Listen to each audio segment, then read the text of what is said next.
What's going on, everybody? Today I will be reviewing the movie Final Destination Bloodlines. Now, this is a horror slash mystery film, and it's an hour and 49 minutes long. Plagued by a recurring violent nightmare, a college student returns home to find the one person who can break the cycle to save her family from the horrific fate that awaits them. Now, the directors of this film is Zach Levolsky and Adam Steen.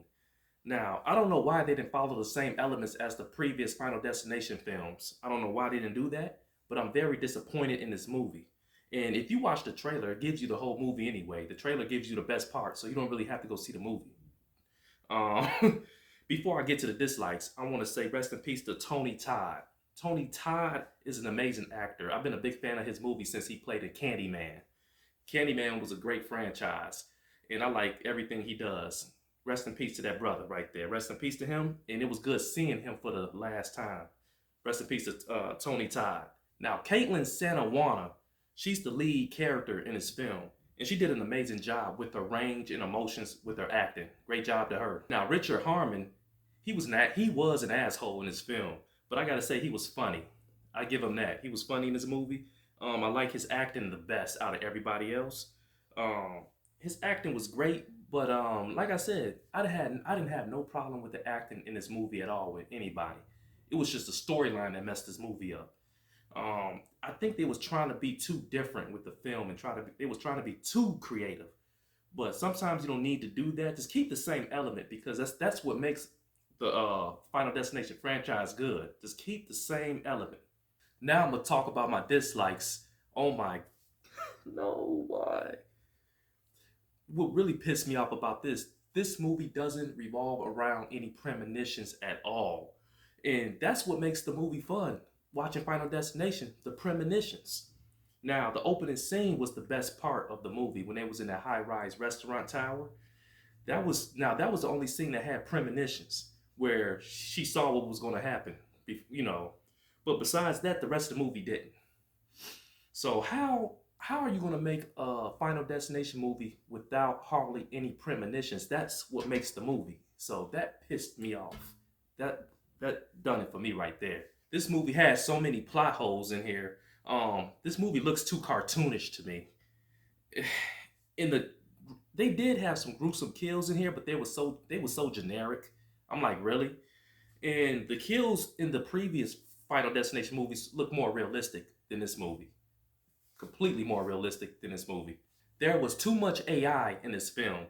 Now the kills were happening too quick. It didn't give me a chance to be on the edge of my seat. I mean, it lacks tension and suspense. Yes, it did. I gotta say, the storyline was bad. It was boring and weak. It lacks thriller. This movie is an insult to the franchise.